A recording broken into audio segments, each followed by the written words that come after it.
Tonight I want you to understand something that may sound strange at first. To truly create, you must learn to act as if you are without emotion. Not that you are cold.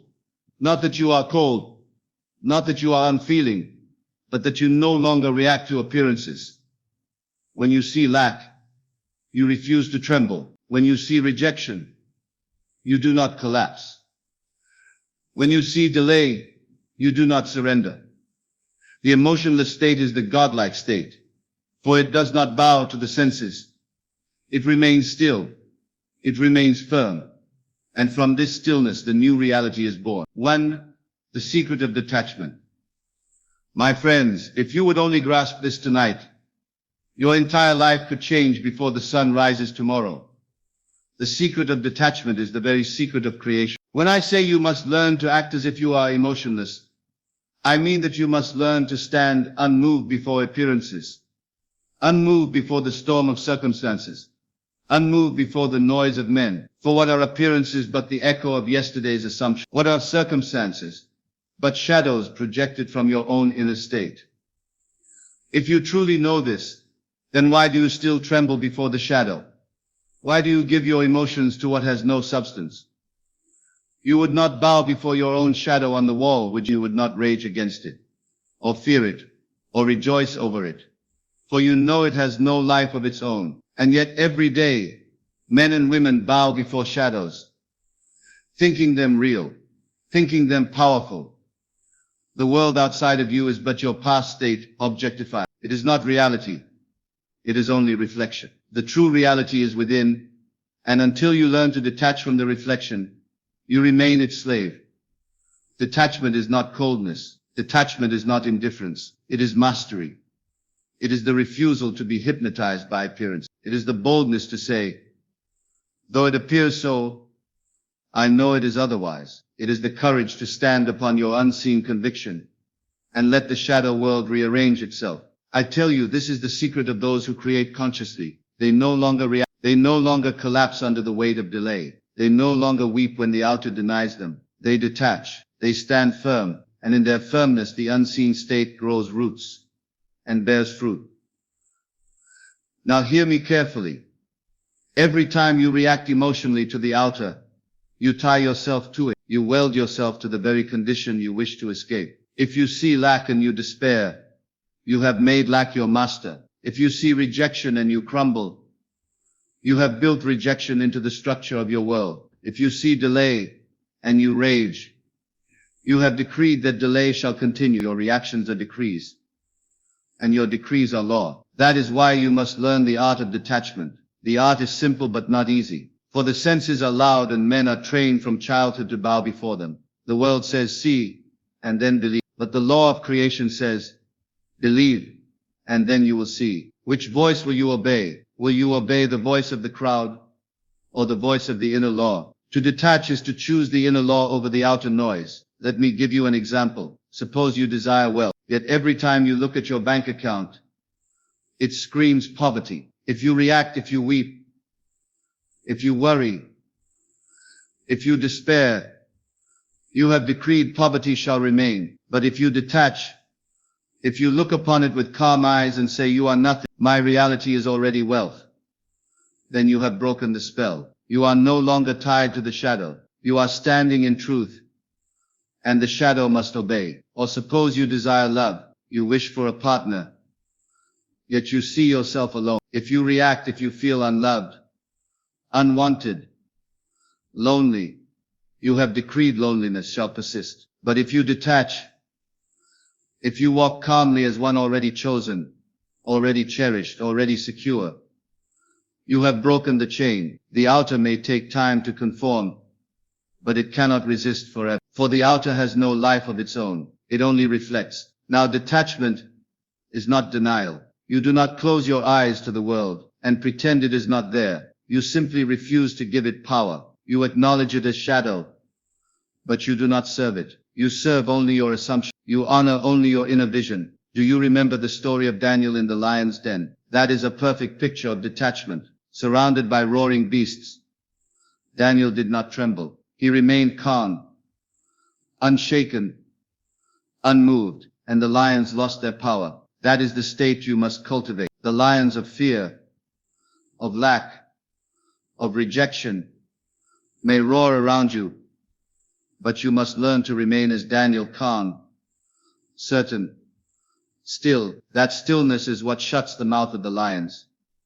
Consider also the words, be still, and know that I am God. Stillness is detachment. It is refusing to be tossed by every wave of circumstance. It is to say, though the waters rise, I remain. You stand in the knowing, and the knowing becomes fact. Now some of you may ask, but how do I practice this detachment? And I will tell you, begin tonight. Take whatever troubles you most, whether it be lack or sickness or loneliness, and look it in the face, acknowledge its presence, and then strip it of power. Say to it silently within yourself, you are only shadow, you have no life, my reality is elsewhere. And then deliberately assume the state you wish. Rest in that state, refuse to be shaken out of it, no matter what tomorrow brings. At first, it may feel difficult, the senses will scream, the mind will argue, the emotions will rebel. But if you persist, the senses will grow quiet,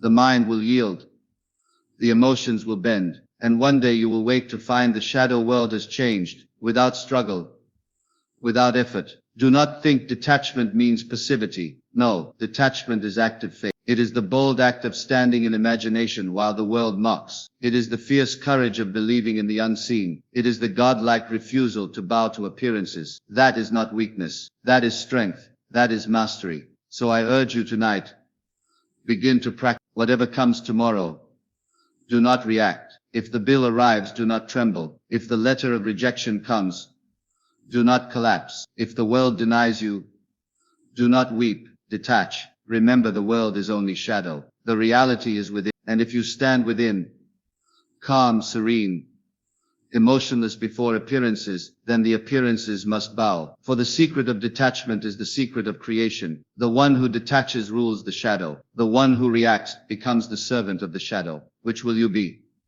Stand firm, detach, act as though you are emotionless before appearances, and soon the shadow will reveal the truth of your assumption. Feel. Emotion follows assumption. Now, let us go deeper, my friends. Tonight I want you to hear this with all the attention you can gather. Emotion is not the cause. Emotion is the effect. It is not emotion that brings your desire into being. It is assumption. And when assumption is accepted, when it is made real within you, the natural emotion flows without effort. So many of you struggle because you have reversed the order. You believe that if only you could generate the right passion, if only you could feel intense enough, if only you could whip up the right emotion, then your desire would come. But that is not the law. The law is far simpler. Assume it is so, and the emotion will come of its own accord. You may say, I must feel wealth in order to create wealth. But how will you feel it while staring at lack? You may say, I must feel loved in order to attract love. But how will you feel it while staring at loneliness? You cannot generate feeling by staring at what denies you. You can only generate feeling by assuming the end, resting in it, living in it, even when the senses mock. The moment you assume wealth as yours, the moment you quietly accept that you already are the man or woman you desire to be, the emotion of security arises naturally. You do not force it. It bubbles up because the assumption has been planted. The moment you assume love is yours, the warmth of being cherished floods in without strain, without effort. It is the fruit of assumption. Let me tell you this. You cannot create emotion directly. Emotion is the shadow of belief. If belief is lacking, emotion is weak. If belief is strong, emotion is unstoppable. The attempt to generate emotion without assumption is like trying to catch the shadow without the object. It cannot be done. The shadow only appears when the object is present. In the same way, the feeling only arises when the assumption is present. So I urge you, cease chasing feelings, cease straining to force emotion, cease condemning yourself for not feeling enough. Instead, go straight to the root, plant the assumption, claim the state, live from it, quietly, calmly. And then, like fragrance from a flower, the emotion will arise. Now let us make this very practical. Suppose you desire health. You are sick in body, and you say, If only I could feel the joy of health, then I would be healed. But you cannot conjure joy while staring at weakness. Instead, you must assume, I am whole. You must live from the end of already being restored. And the moment you accept that state, even lightly, even faintly, the emotion of relief, the emotion of vitality begins to stir. That stirring is not your work. It is the natural result of your assumption. Or suppose you desire freedom from debt. You cannot feel abundance by staring at unpaid bills. If you try, you only grow frustrated. But assume the state of freedom. Assume that it is already settled, already behind you. Walk in that state as though it were true. And soon the emotion of ease, of relaxation will follow. That ease is the natural offspring of assumption. This is why the great command is not, feel first, and it shall be given. The command is, when you pray, believe you have received it, and it shall be yours. Belief comes first, assumption comes first, feeling follows after. Let me share with you a little story. A man once came to me and said, I cannot feel. I try to feel wealthy. I try to feel successful, but I cannot. I asked him, have you assumed that you are? He said, no. I am waiting until I can feel it. I told him, then you will wait forever, for feeling does not come before assumption.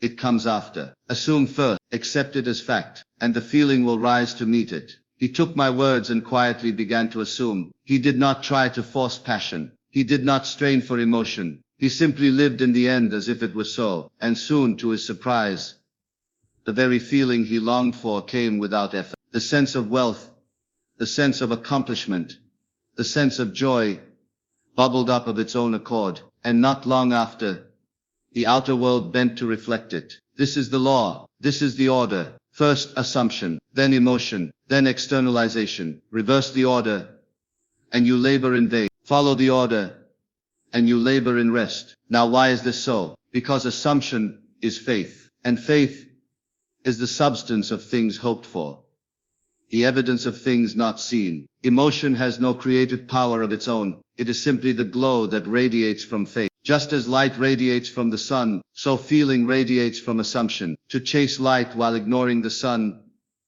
is folly. To chase emotion while ignoring assumption is the same folly. So tonight I ask you to test this. Think of something you desire. Instead of trying to whip up the right feeling, simply assume it is already yours. Do not force. Do not strain. Simply accept. Whisper to yourself, it is done, and then rest in that knowing. If you persist in the knowing, you will find, perhaps suddenly, perhaps gently, that the feeling arises, that warmth, that confidence, that quiet joy.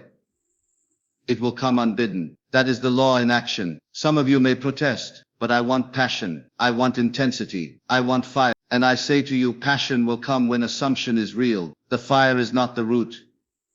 It is the fruit. Do not pluck at fruit before planting the seed. Plant the seed and the fruit will grow in season. And let me add this. The emotion that flows from assumption is not always thunderous. Sometimes it is subtle, quiet, like a gentle current beneath the surface. Do not despise it because it is small. If you truly assume, even lightly, the world must reshape itself. For assumption, not emotion, is the law. So the next time you catch yourself striving for feeling, stop. Say instead, I assume. Take your attention away from effort and rest in the end, and soon you will discover the paradox. When you cease straining to feel, the feeling comes naturally. When you stop chasing it, it comes of its own accord. I tell you, this is freedom. To know that you need not whip yourself into frenzy, need not force your heart into passion, need not manufacture feelings at will. All you need do is assume, and the feeling will follow. And when the feeling follows, the outer must bend. For this is the law. Assumption leads. Emotion follows. Reality conforms. This is the order of creation. Obey it, and you will be free. 3. The stillness of God. Tonight I want you to turn your attention to stillness. Not the stillness of weakness. Not the stillness of weakness. Not the stillness of passivity, but the stillness of God. For it is written, be still and know that I am God. That is not a command to lie idle. It is a command to assume the state of absolute confidence. It is the stillness of one who knows that what he imagines is reality, and that the outer world, no matter how turbulent, cannot shake it. When you think of God, do not picture a being running about in panic, striving to make things happen, or struggling to hold the universe together. No, the image of God given to us is one of stillness, of immovable certainty. The seas may roar, nations may rage, storms may rise, yet he remains unshaken. Why? Because the end is known. Because creation is finished. Because all that must be is already decreed. This is the stillness you must learn to imitate. To act as if you are emotionless is to step into that divine stillness. It is not that you do not care. It is not that you are empty. It is that you have anchored yourself in the unseen fact, and no appearance can dislodge you. You are still because you know. Now look at your own life. How often do you find yourself restless, tossed about, trembling, because appearances deny your desire? You check the bank account and you panic. You look for the letter and it has not arrived and you despair. You wait for the call and it does not come, and you collapse. My friends, that is not stillness. That is surrender to the shadow. And so long as you are moved by shadows, you are their slave. But when you learn to be still, when you learn to stand unshaken before appearances, then appearances themselves begin to change. For the outer is compelled to reflect the inner, and the inner, when still, holds all power.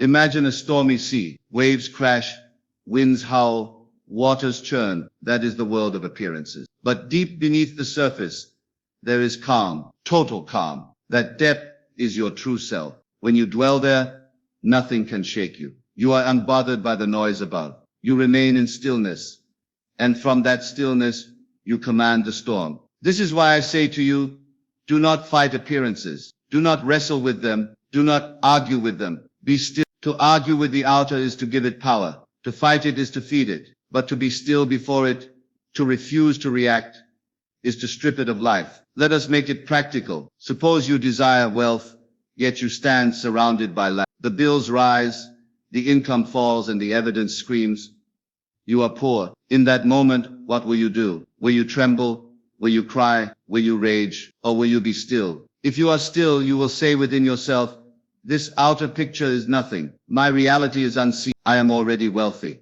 You stand in that knowing, unmoved, and soon the outer must yield. Or suppose you desire health, yet the doctor's report tells you otherwise. If you panic, if you react, if you collapse, you have bowed to the shadow. But if you are still, if you say within yourself, no, I know who I am whole, I am restored, and then you remain calm, unshaken, then the outer begins to conform. The report must eventually align with your stillness. Do you see, my friends, that the stillness of God is not empty silence? It is creative command. It is the silence of one who knows the end and has no need to strive. It is the composure of certainty. When you stand in that stillness, you speak with the voice of authority, and the world obeys. I will tell you another truth.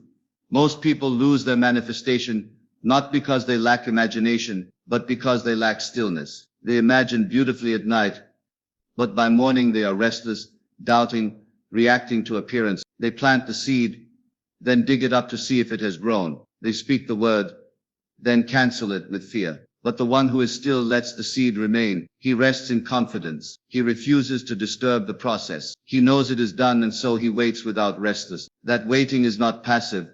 It is active faith. Consider a farmer. He plants the seed. Does he dig it up each day to see if it is sprouting? No, he is still. He knows the law. He trusts the process. And in due time, the harvest comes. So it is with you. You plant your assumption in imagination, and then you rest in stillness. You do not disturb it. You do not panic. When the field looks empty, you remain calm, knowing the harvest is certain. Some of you may say, but it is difficult to be still when the world is so loud, when the evidence is so pressing. And I say to you, that is why it is mastery. The crowd reacts, the masses panic, but the one who knows the law stands apart. He is calm when others tremble. He is certain when others doubt. He is still when others rage. That is the mark of the Creator. And do not think this stillness is cold. Outwardly, yes, it may appear emotionless. Outwardly you are calm, composed, unshaken, but inwardly you are filled with life. You are filled with the quiet joy of knowing. It is a joy so deep, it needs no display. It is a peace so profound it does not waver. When you truly know, you no longer chase signs. You no longer demand proof. You no longer beg for confirmation. You are still because you already have the only confirmation that matters. Your assumption. And from that assumption the outer must flow. So tonight I ask you to try it. Choose one desire, one state you long for. Assume it as though it were already done. And then be still. Refuse to react to appearances that deny it. Refuse to tremble when the shadow contradicts. Remain calm, remain steady, remain still, and watch as the world bends to your inner state. For this is the stillness of God, not weakness but strength, not emptiness but fullness, not passivity but authority. To be still is to reign. To be still is to command. To be still is to know that what you have assumed is fact, and that the outer must bow. Remember this. The storm cannot disturb the one who dwells in stillness. The lions cannot harm the one who is calm in faith. The shadows cannot bind the one who refuses to react. Be still and know, for in that stillness, you act as God acts, and creation follows. 4. Refusing to react. My friends, hear me well tonight. Every reaction you give to the outer world is a seed you plant in consciousness. When you react with fear, you plant fear. When you react with anger, you plant anger. When you react with despair, you plant despair. And the seed you plant must bear fruit after its kind. This is the law of life. So I say to you, if you would master the art of creation, you must learn the holy discipline of refusing to react. The outer world is not cause, it is effect. It is shadow. It is echo. If you react to it, you feed the shadow and keep the echo alive. But if you refuse to react, you starve it and the shadow dissolves. Consider this. The world is a mirror. It reflects the face you show it. If you scowl at the mirror, the reflection scowls. If you smile, the reflection smiles. But what folly to rage at the reflection, to beg it to change while keeping your own face fixed. The mirror only reflects. The outer only reflects. So why react to what is only your reflection? If you would change the reflection, you must change your face. If you would change the outer, you must change your assumption. To react to the reflection is madness. To refuse to react is wisdom. Now let us make it plain. Suppose you are denied something you desire. The letter of rejection arrives. If you react, if you weep, if you despair, if you grow angry, you have accepted the denial as fact. You have given it life. You have sown more rejection. But if you refuse to react, if you remain calm, if you say within yourself, that was only shadow, but my assumption stands, then you have stripped the denial of all power. It will fade and your assumption will take its place. Or suppose you are insulted. Someone speaks ill of you, mocks you, tries to humiliate you. If you react, if you lash out, if you burn with rage, you have accepted their words as truth. You have planted anger in your field. But if you refuse to react, if you remain calm, if you stand in the knowledge of who you are, then their words fall powerless. They cannot touch you, for you gave them no life. This is the art, my friends, to remain unmoved before appearances, not cold, not indifferent, but masterful. To look upon the outer and declare, you have no power over me. My assumption is my law. You may say, but how can I remain calm when everything around me screams otherwise? How can I not react when the evidence is overwhelming? And I say to you, it is precisely in those moments that your mastery is tested. Anyone can be calm when the world agrees with them, but the true creator is calm when the world denies him. Anyone can smile when things go well, but the true creator smiles when appearances mock, for he knows appearances are nothing. He knows only assumption is real. Do you remember the story of Jesus, asleep in the boat while the storm raged? The disciples panicked, but he slept. Why? Because he knew the storm had no power. He knew the inner command rules the outer. That is refusing to react. That is mastery. And when they woke him, what did he do? He rose, rebuked the storm and said, "Peace, be still." And the winds obeyed. My friends, this story is not history. It is psychology. It is the map of your own mind. The disciples are your thoughts, restless, panicking, reacting to the storm of appearances, but the Christ within you is calm, asleep in the boat, refusing to react. And when you awaken that stillness within, you command the storm and the storm obeys. So let me ask you tonight, how many storms have you fed because you would not refuse reaction? How many shadows have you prolonged because you kept giving them life through fear, through doubt, through anger? Stop reacting and you will see the storm dissolve. Let us be practical again. A man loses his job. He reacts with despair, with fear, with bitterness. What happens? His state of despair plants seeds, and soon more lack comes, more rejection follows. But if that same man loses his job and refuses to react, if he stands calm, declaring, "This is but shadow, my true employment is secure, I live in the state of abundance," then the outer cannot bind him. A better job must come, for he gave no life to the shadow of loss. Or a woman is told by a doctor that her condition is hopeless. If she reacts with fear, with resignation, she has accepted the verdict. She has decreed that it is final. But if she refuses to react, if she remains calm, declaring within, "I am whole, that report is shadow and cannot bind me," then the shadow loses its grip, and healing must come. This then is the essence. Reaction feeds shadow. Refusal starves it. Reaction binds you. Refusal frees you. Reaction makes the outer your master. Refusal makes you master of the outer. Now understand me clearly. Refusal to react does not mean denial of what you see. You acknowledge the outer, but you deny its power. You look it in the face and say, "You are nothing but yesterday's echo. You cannot dictate my tomorrow." You refuse to give it emotional energy. You refuse to bow. You refuse to be shaken. That refusal is what breaks its hold. And I tell you, the moment you master this, you will walk in a new world. People will wonder why nothing disturbs you, why no insult rattles you, why no setback crushes you. They will think you are cold, but you are not. You are free, for you have ceased to be servant of the shadow. You have become its master.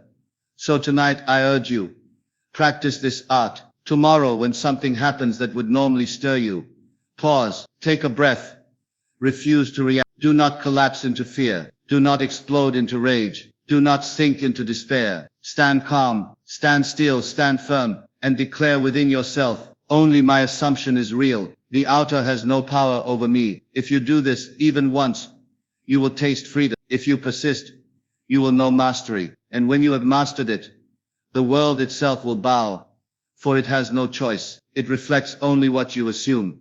So I leave you with this truth. To react is to surrender.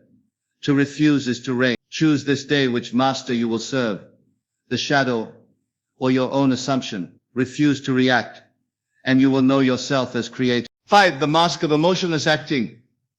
Now, my friends, let us turn to something very practical. The mask of emotionless acting. When I say you must act as if you are emotionless, I do not mean you ought to become lifeless, dull, or robotic. No, what I mean is that outwardly, before the world of appearances, you wear the mask of calm, of composure, of detachment. Inwardly, you may be blazing with faith, filled with quiet joy, steady in conviction, but outwardly you give no sign of weakness, no sign of trembling, no sign of being ruled by circumstance. You walk as though the outer world has no hold over you. You act as if no denial can wound you, no delay can disturb you, no rejection can bend you. That is the mask. And I call it a mask, because often in the beginning you may not yet feel that composure inwardly, yet you put it on as though it were already yours. You act the part until the part becomes your natural state. Do you see the wisdom in this? The world judges you by your reactions. The world tests you by your movements. If you flinch, it presses harder. If you collapse, it conquers you. But if you wear the mask of calm, if you act unshaken, the world loses its grip. For the world, being shadow, only feeds on the energy you give it.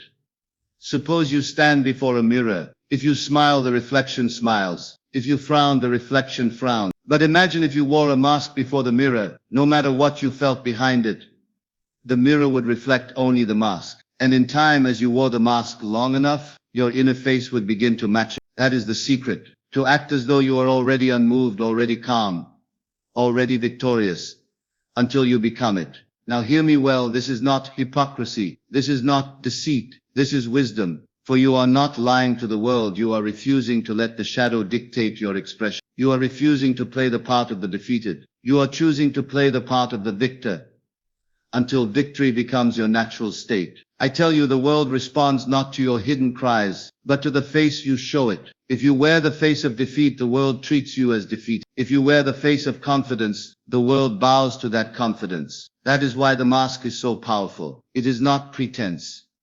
It is prophecy. Let me give you an example. A man came to me once, burdened with financial trouble. He said, I feel so small, so beaten, so desperate. Everyone can see it on me. I told him, of course they can. And as long as you show it, they will treat you that way. From this day, wear the mask of wealth. Walk as though you had more than enough. Speak as though you were secure. Act as though no bill could disturb you. He began to do it. At first he admitted it felt false. He was still troubled inwardly. But outwardly he wore the mask. He stood straighter. He spoke with calm assurance. He no longer begged, no longer pleaded, no longer trembled. And soon something wonderful happened. Opportunities began to appear. People treated him with respect. Doors opened, and not long after, his inner state caught up with the outer mask. He truly became what he had acted as if he were. That is the mystery. Outward acting influences inward conviction, and inward conviction shapes outward reality. The mask, when worn faithfully, transforms the man. So I say to you, when life tests you, wear the mask. When the letter of denial comes, do not collapse. Put on the face of calm. When the storm rages, do not panic. Put on the face of composure. When men mock you, do not strike back. Put on the face of serenity. Outwardly you are emotionless. Inwardly you are grounded. And soon the inward and the outward unite. Do not underestimate the power of this. The world believes what you present. If you present defeat, you will be treated as defeated. If you present mastery, you will be treated as master. And if you persist, the outer circumstances themselves must conform. You see, the mask is not a lie. It is an alignment. It is living now in the state you wish to embody. It is assuming the role until it fuses with you. The actor, when he plays a part long enough, begins to carry it even off the stage. In the same way, when you play the role of the calm, unshaken creator, you eventually become it. Now you may ask, but what if I feel weak with it? What if I tremble behind the mask? And I say, that is precisely why you wear it. The mask shields you from being ruled by your weakness. It gives you a form to hold until the inner grows strong. And as you persist, the weakness fades and the mask and the reality are one. Let me make it plain with another story. A woman came to me once, longing for love, but she confessed, everyone sees my desperation. Men run from me because I look needy. I told her, yes, they see the face you wear, so change it. From this day, wear the mask of one who is already loved, already chosen, already secure. Do not show desperation, show serenity. Act as though you have nothing to chase, nothing to prove. She obeyed. She began to walk differently, speak differently, carry herself different. Outwardly she was calm, unbothered, confident. At first she said it felt like acting, but soon something shifted. Men no longer fled from her. They were drawn to her. Opportunities for companionship multiplied. And not long after, she met the very man she later married. What changed? The mask. She ceased showing desperation and began showing security, and the world reflected it. Do you see now? The mask of emotionless acting is not falsehood.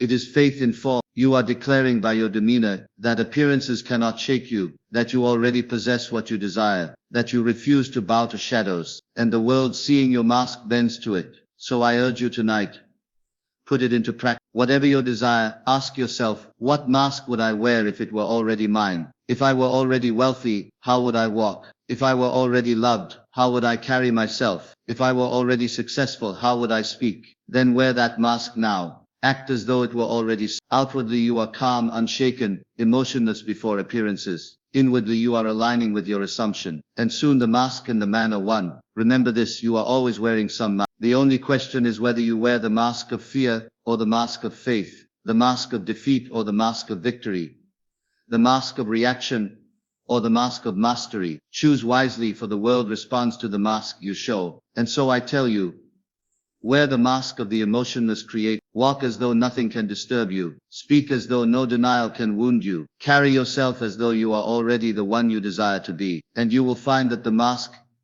is not merely costume. It is transformation. For what you act as though you are, you will become. 6. Dwelling in the end without emotion. My friends, let us now turn to the heart of this teaching. Dwelling in the end, for everything I have said so far about calmness, detachment, and the mask of composure is only to prepare you for this great secret. What do I mean by dwelling in the end? I mean living now in the state of the wish fulfilled.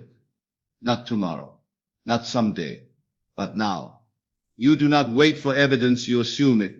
You do not beg for confirmation, you give it to yourself. You do not hope vaguely. You occupy the end boldly. But here is the point where many falter. They attempt to dwell in the end with trembling emotion, with feverish longing, with desperate clinging. And when they do this, they are not dwelling in the end, they are dwelling in the lack of the end. They are confirming the absence rather than the presence. That is why I say to you, learn to dwell in the end without emotion. Learn to take the end as calmly as you take the present moment. If you were already the man you want to be, would you be trembling with excitement every second of the day? No. You would be calm. If you were already the woman you long to be, would you be pleading, hoping, striving? No. You would rest in it. You would wear it with ease. So the key is this: assume the end, and then strip it of feverish emotion. Hold it as a natural fact. Carry it as though it were the most ordinary thing in the world. Because to the one who truly possesses a thing, it is ordinary. Let me show you with an example. A man who has wealth does not wake every morning gasping in disbelief. He does not run through the streets crying, "I cannot believe I am rich." No. He accepts it as natural. He lives from it, spends from it, plans from it, without emotion. His possession has become ordinary to him. That is the secret. When you dwell in the end rightly, it becomes ordinary. Another example. A woman who is deeply loved does not spend every moment in giddy astonishment. She does not beg her partner each hour for reassurance. No, she rests in it. She trusts it. She walks in calm security. Her love is natural to her. It is no longer a feverish hope. It is a quiet fact. This is the attitude you must cultivate. Not frantic emotion, but calm possession. Not trembling desire, but quiet assumption. You must wear the end as though it were already your own, and wear it so naturally that it becomes ordinary. Now let me be clear. I am not telling you to suppress joy. I am telling you to refuse desperation. Joy may arise, and that is well, but the foundation must be calm possession. The moment you add strain, you confess lack. The moment you cling desperately, you announce absence. But the moment you calmly assume, you declare presence. So when I say dwell in the end without emotion, I mean this. Do not make the end something far away, dazzling, unreachable. Make it natural, near, ordinary. Live in it as if it had always been so. Take it so calmly that the world cannot tell whether you desire it or have it. For in truth, you already have it. Now some of you may protest and say, but if I do not feel the thrill, am I really imagining correctly? And I say to you, yes, for the thrill may come, but it is not required. What is required is the assumption itself. What is required is that you take it as fact, not as fantasy. What is required is that you live in it quietly, steadily, without strain. Think of this.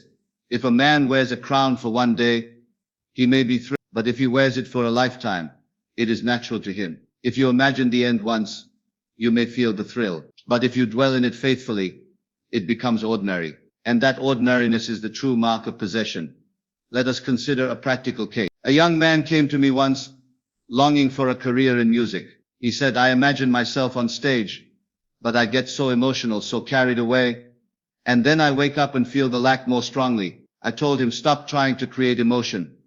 Instead, take the end as fact. Imagine not the excitement of the performance, but the ordinariness of being established. Imagine waking each morning knowing this is your life. Imagine rehearsing, traveling, working, not with thrill but with calm familiarity. He did so. At first he missed the emotion, but in time he understood. He began to feel it as natural, as part of his identity, and soon opportunities arose. He began performing, not as a dreamer, but as one who knew it was his. The end, once feverish, became fact. Do you see the wisdom? When you strip away the desperate emotion, you reveal the quiet possession, and it is possession, not passion, that shapes reality.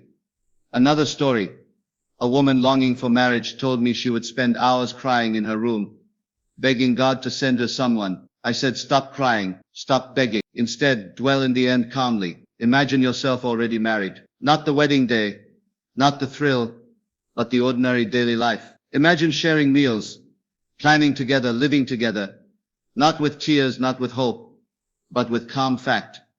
She obeyed. She stopped her begging prayers and began her quiet assumptions. She began to walk as though she were already chosen. She began to speak as though her life were already shared. And soon the world conspired to match her state. She met the man who later became her husband, not through frantic emotion, but through calm possession. That is the way, my friends. You must stop thinking of the end as something to strive for. You must take it as something already possessed. You must cease making it extraordinary and make it ordinary. So tonight I urge you, practice this. Choose your desire and then imagine the end as natural. Do not imagine the thrill of receiving it. Imagine the calm of having it. Do not imagine the desperate chase. Imagine the quiet possession. If it is wealth you seek, then imagine the ordinariness of being wealthy. How would you spend? How would you plan? How would you walk? Calmly, naturally, without strain. If it is love you seek, then imagine the ordinariness of being loved. How would you speak? How would you rest? How would you trust calmly, naturally, without fear?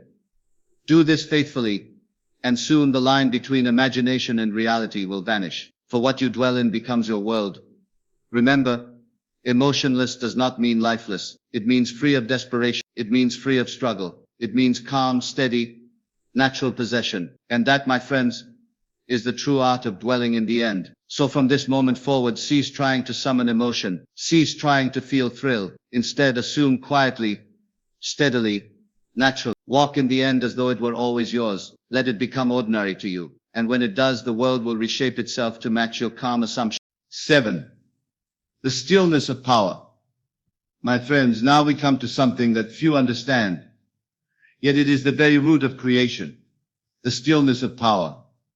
You have been taught to believe that power is loud, forceful, dramatic, that to make a change you must strive, you must struggle, you must exhaust yourself. But I tell you tonight, the greatest power is stillness. Look at the seed buried in the soil. It does not wrestle, it does not shout, it does not make a display. In silence and in stillness it unfolds. And yet from that silence comes the towering tree. Look at the stars above you. They shine in perfect stillness. And yet from their steady fire, all life is warmed and sustained. In the same way, the creative power within you does not require frenzy, does not require emotion, does not require restless striving. It requires stillness. For in stillness you claim, in stillness you assume, in stillness you declare, it is done. You see, the restless man betrays his lack. He who paces, who wrings his hands, who trembles, confesses by his very actions that he does not yet believe. But the man who sits still, who closes his eyes, who assumes quietly, this man knows his stillness is his proof. When you act as if emotionless, when you dwell in the end calmly, you are cultivating this stillness. And that stillness is not weakness, it is supreme power. For the one who can be still is the one who is master of his world. Let me make it plain. Imagine a king seated upon his throne. Does he leap up with every whisper in the court? Does he run in fear when someone mocks him? No, he remains still. Why? Because he knows who he is. He knows the authority he carries. His stillness is the demonstration of his power. So too with you, when you are still in the face of appearances, when you refuse to be shaken by denial, when you hold your end calmly despite delay, you are the king. You are declaring by your stillness that appearances cannot move you, that you are master, not servant. Now you may ask, how do I practice this stillness? And I say, by learning to turn inward and rest. Each day withdraw for a moment. Close your eyes, assume the state of the wish fulfilled. Do not strive, do not force, do not beg. Simply rest in the end as fact. Let it be so natural, so calm, that you could almost fall asleep in it. For it is in that drowsy stillness that the seed is planted, and once planted, it grows of itself. The soil does not strain to push the seed. The seed does not force itself into a tree. All unfolds in quiet stillness. I tell you, creation is finished. The end you desire already exists. You do not create it, you select it. And selection is done in stillness. You choose by assuming. You claim by resting. You possess by being still. Now listen carefully. The world will tempt you to break your stillness. The letter of rejection will arrive, and your hands will want to tremble. The delay will linger, and your mind will want to rush about in fear. The voices of others will mock, and your heart will want to shout back. But if you are wise, you will refuse. You will remain still, outwardly calm, inwardly firm. For the moment you break your stillness, you confess doubt, and doubt is the only enemy you have. Let me give you an example. A man once told me he had applied for a position but received no reply. He said, "I am restless. I check my phone every hour. I worry. I pace the floor." I told him that is not power. That is confession of lack. Instead, be still. Assume quietly that you have the position. Rest in the end as though it were already yours. Be still in the knowledge that what you have assumed is fact. He obeyed. He began to practice stillness. He stopped pacing, stopped checking, stopped worrying. Each evening he closed his eyes and calmly imagined himself in the role. He carried himself in daily life with calm assurance, as though the matter were already settled. And within weeks the offer came, not because of his restlessness, but because of his stillness. That is the law. The restless confession of doubt produces nothing. The still assumption of the end produces everything. Another story. A woman longed for healing. She said to me, "I cry out in prayer. I beg, I plead, I shout for relief." I said, "Stop shouting. Stop pleading. Be still. Assume quietly that you are already whole. Rest in that state until it feels natural. Do not strain for healing. Be still in possession of it." She practiced it. At first it was difficult, for she was used to frenzy. But in time, she discovered the peace of stillness. She would lie upon her bed, close her eyes and assume herself already healed. And as the days passed, her body responded. Healing came not by struggle, but by stillness. Do you see the pattern? Stillness is power. Frenzy is weakness. Rest is mastery. Strain is confession of lack. So I say to you, when appearances shout, be still. When delay lingers, be still. When doubt whispers, be still. Do not betray your position by frantic action. Do not confess your lack by restless striving. Hold your end in quiet stillness, and let the world rearrange itself. Think of the sea. When it is stormy, ships are tossed, men are afraid, nothing is steady. But when it is still, the stars are reflected perfectly. Your mind is the sea. If it is stormy with emotion, the reflection is broken. If it is still, the reflection is perfect, and the reflection you hold is your world. Therefore still your mind, quiet your heart, refuse the storm of emotion, rest in the calm possession of your desire, and in that stillness creation takes form. Let me leave you with this picture. Imagine holding in your hand a seed. You plant it in the soil. Do you dig it up every hour to see if it grows? Do you weep and shout and beg for it to sprout? No, you leave it. You rest, you trust, you are still, and in time the sprout appears. So it is with your desires. Plant them in stillness, rest in their possession, refuse the storm of emotion, and the harvest will come. Remember, my friends, power is not in the noise, power is not in the frenzy, power is not in the struggle, power is in stillness. The one who can be still is the one who commands. The one who can rest is the one who creates. So tonight let this truth take root in you. Learn the stillness of power. Close your eyes to the world. Open your heart to the end, and rest. Refuse to be shaken. Refuse to be moved. Refuse to betray your assumption with emotion. Stand still and see the salvation of your desire. For stillness is not weakness. It is the proof of faith, and faith, held in stillness, creates all things. Eat freedom from the outer world. My friends, now we come to the liberation of the soul. The freedom from the outer world. For as long as you remain enslaved by appearances, you are a servant to shadows. But once you learn that appearances have no power, that all power resides within you, you are free. The outer world is nothing more than a mirror. It reflects, it echoes, it shadows, but it does not originate. To believe the outer world is the cause is to mistake the mirror for the face. It is to bow before your own reflection and call it master. What foolishness! Yet this is the era most men live in. They tremble when the shadow grows dark. They rejoice when the shadow brightens, but all the while they forget the shadow has no life of its own.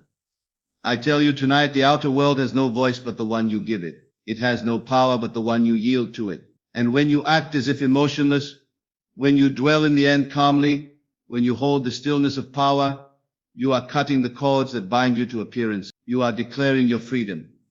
Consider this. If a man looks into a mirror and sees a scowl, does he plead with the mirror to smile? No, he changes his face. But what do most men do? They see failure in the world and cry out to the world to change. They see rejection and beg the world for acceptance. They see lack and plead with the world for supply, and all the while they forget the mirror cannot act first. The mirror only reflects. Your freedom lies in this. You need not wait for the outer world. You need not beg it, fear it, or fight it.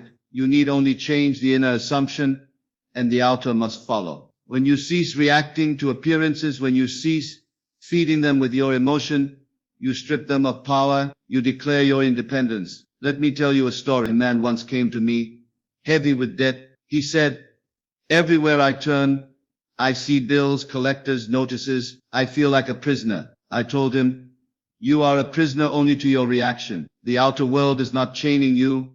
You are chaining yourself by bowing to it. Tonight, stop reacting. See yourself as already free. Imagine yourself without debt. Feel it as natural. Be unmoved by the shadows." He began to practice this. At first the letters still came, but he no longer trembled. He no longer fed them with fear. He wore the mask of calm. He assumed the end.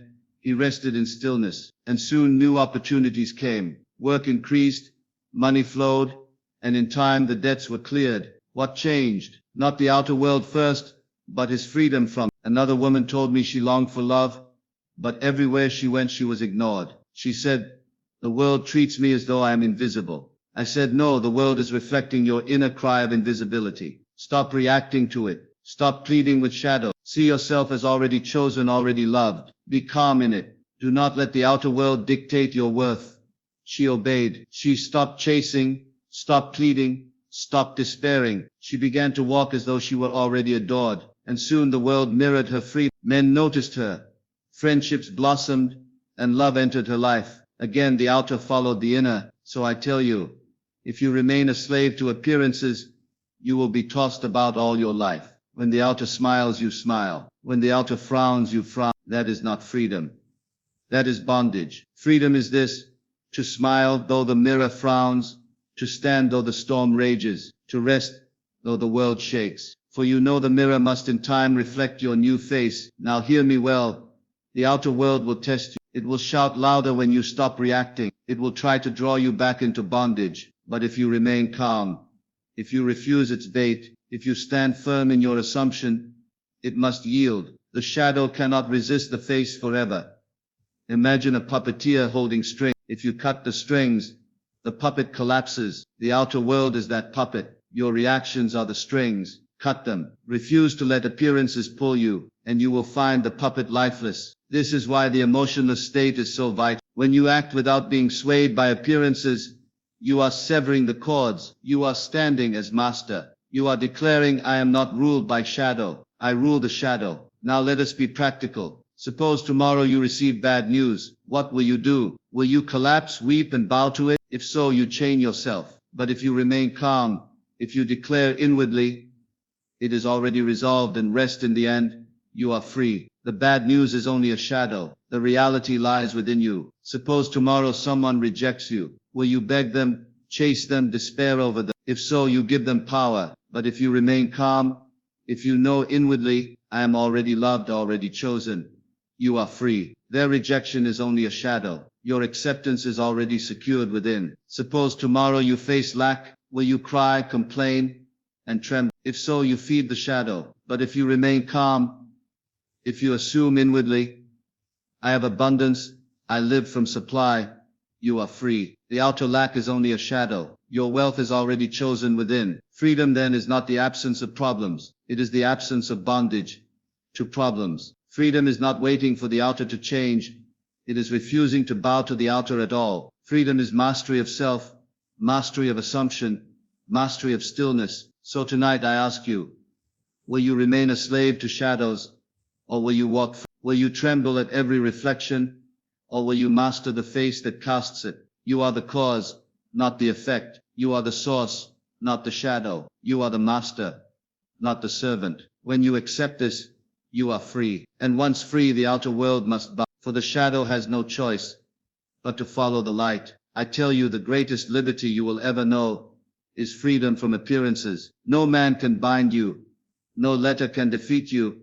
No storm can drown you if you refuse to bow, and you refuse by being still, by being calm, by assuming the end and resting in it. So let this be your declaration tonight. I am free, not free because the outer says so, but free because you know so, not free because the mirror smiles, but free because you wear the face of mastery. And when you do, the outer world, like a faithful servant, will in time reflect your freedom. The shadows will bow, the echoes will change, the mirror will smile, but your freedom does not wait for that. It begins within you. Therefore, my friends, act as though the outer has no chains for you. Walk as though appearances have no voice. Live as though the shadow cannot touch you, for in truth it cannot. All power is within, and when you claim that power, you are free indeed. 9. The personal law of assumption. My friends, tonight we come to the immutable law that governs all creation, the impersonal law of assumption. It is impersonal because it does not favor the anxious. It does not listen to your pleas. It does not bend to your whining. It operates with perfect precision, indifferent to your desires or your despair. Yet it is your friend, your ally, your servant if you know how to use it.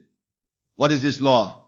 Simply this: that which you assume to be true becomes your reality. Not what you hope, not what you fear, not what you wish, but what you assume. And the world you see, the circumstances you live in, the very flesh of your life, is nothing more than the reflection of your assumption. I tell you, many men cry out for relief. They pray, they hope, they beg, yet they are rejected. Why? Because their assumptions are not aligned with the end they seek. They assume lack, they assume struggle, they assume limitation, and the impersonal law obeys them faithfully. It does not care for their longing. It only obeys their assumption. Consider this. If you assume yourself poor, the world will show you poverty. If you assume yourself sick, the world will show you illness. If you assume failure, failure will be reflected in every encounter. This is the impartial and perfect nature of the law. It cannot be bribed. It cannot be persuaded. It obeys without question. Yet here is the power. You can assume differently. You can choose. You can select the state you wish to embody. And once you do, the law obeys with the same perfection. You do not need to plead for time or opportunity or evidence. The law does not judge. It does not delay. It simply arranges the world according to your assumption. Let me be clear. The law is impersonal, but it is not cruel. It will bring you what you assume, whether it is desired or not. If you assume defeat, it will give you defeat. If you assume victory, it will give you victory. It will follow your inner command as faithfully as water follows the channel carved for it. Now you may ask, how do I use this law? And I say to you, it is simple in principle, difficult only because of the habits of your mind. First, select the end you desire. Do not focus on how it will come.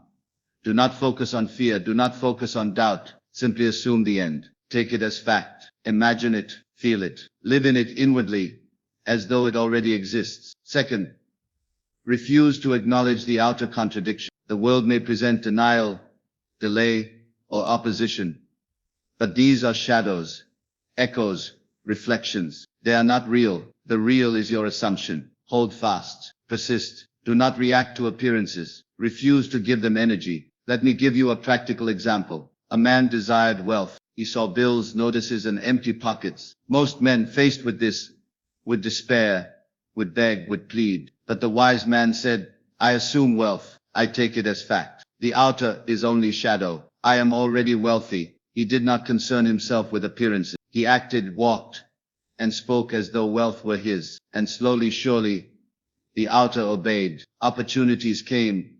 Money flowed. And the man's world reflected his assumption. Another example.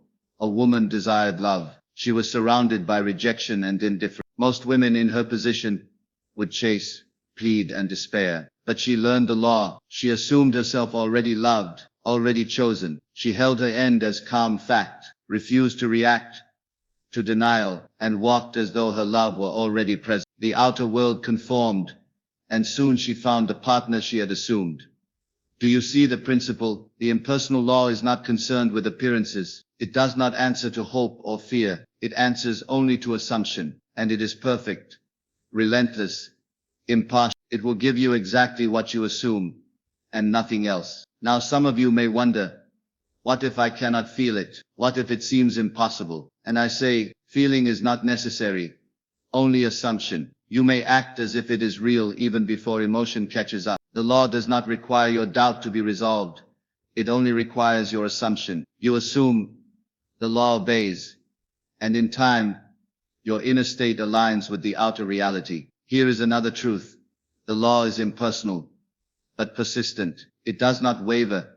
It does not tire. Once you assume, the universe must obey. But this is why the calm, emotionless state is so vital. If you assume with feverish desire, with desperation, you inject contradiction, you feed doubt, you call the law to witness both lack and abundance, and it responds to the dominant assumption. Hence the art of calm assumption, the art of stillness, the art of dwelling in the end without emotion.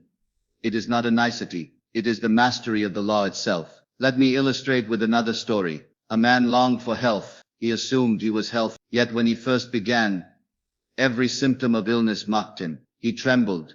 He worried. He doubted. The law reflected his dominant assumption, weakness. But once he learned to be calm, to refuse reaction, to dwell in the end as if already whole, the law obeyed his new assumption. Symptoms faded, vitality increased, and health became his natural state. This is the unerring precision of the impersonal law. It does not argue with you.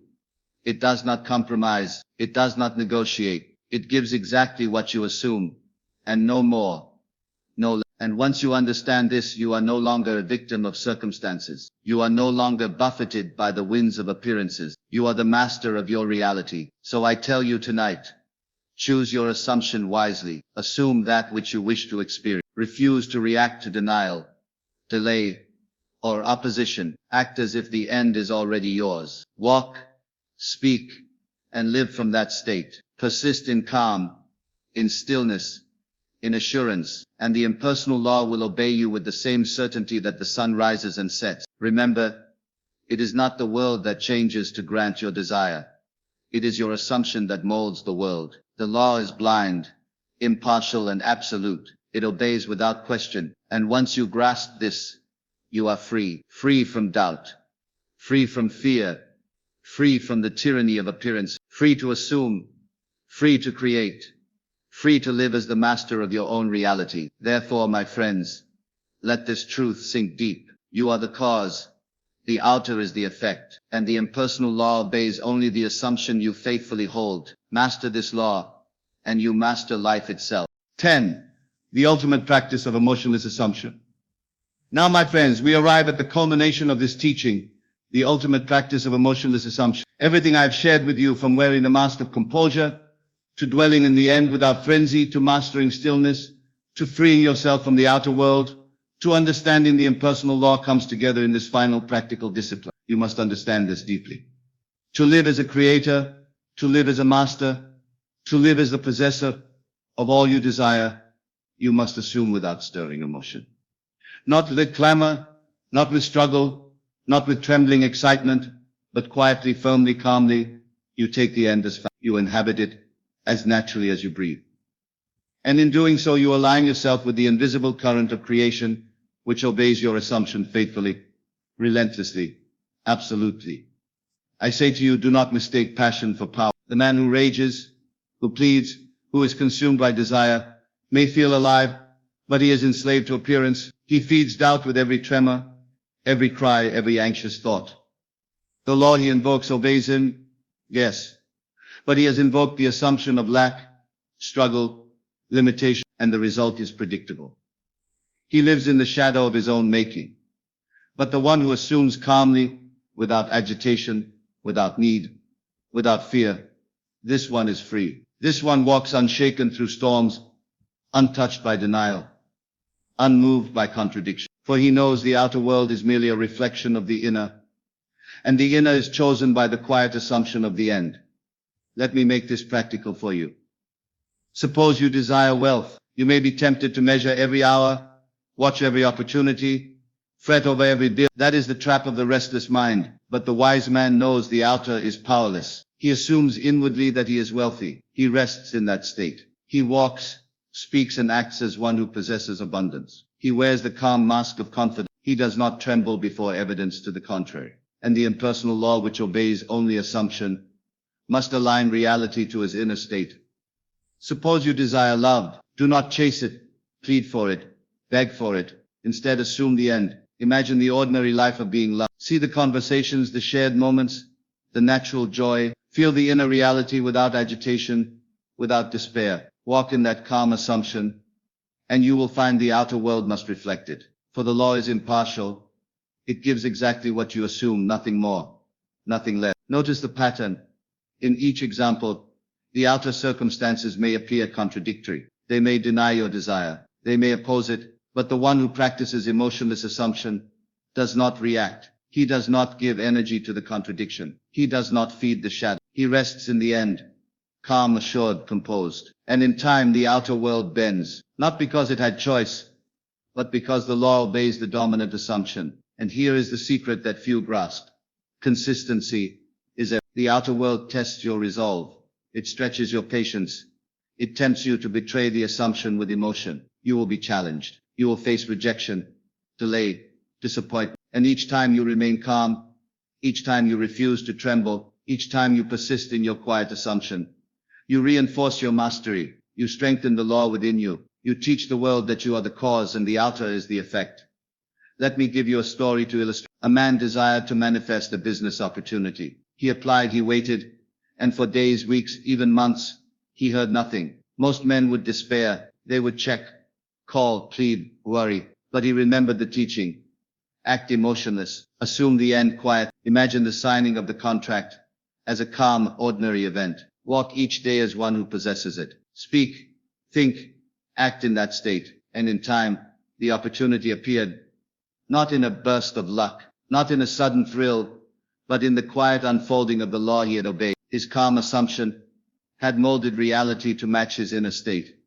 This, my friends, is the ultimate practice. It is not something to dabble in. It is not a technique for the faint of heart. It requires discipline, patience, and faith. It requires you to turn inward, shut out appearances, assume the end with quiet authority, and refuse to betray your assumption with reaction. It is the mastery of self, the mastery of thought, the mastery of life. Remember, the law does not time. The impersonal law does not grow weary of your calm assumption. It does not favor one over another. It is impartial. It obeys the dominant assumption. And in that obedience lies your freedom. You are free from the outer, free from the shadow, free from reaction. You are the master of the reality you choose to embody. And so I tell you tonight, take this teaching seriously. Practice it daily. Select your desire. Assume it quietly. Rest in the end. Wear the mask of calm, the mask of composure, the mask of the already possessed. Walk, speak, act as though it were fact. Refuse to feed the shadow. Refuse to be shaken by appearances. And in time the outer world will yield. Do not seek evidence. Do not look for proof. Do not be swayed by lack or delay. The proof is within your calm assumption, your stillness, your quiet mastery. This is the evidence. And as the outer world begins to reflect your assumption, you will see it, not before, not in feverish hope, but in patient, disciplined assumption. This is the art of living as a creator. This is the discipline of mastery. This is the power of the emotionless assumption. It is the key to wealth, to love, to health, to opportunity, to freedom. It is the final practice, the ultimate understanding, the path to living as the master of your world. So tonight I leave you with this charge. Assume boldly, assume quietly, assume consistently. Refuse to tremble, refuse to react, refuse to be swayed. Walk in the end as if it were fact. Hold the stillness of power, wear the mask of calm, free yourself from the outer world, obey the impersonal law, and in doing so, you will find the life you desire has already been yours all along. For remember this, you are the cause, the outer is the effect, the law obeys only the assumption. And when you hold that assumption without emotion, without need, without despair, you are no longer a servant of circumstance. You are the master of your reality. You are the creator. You are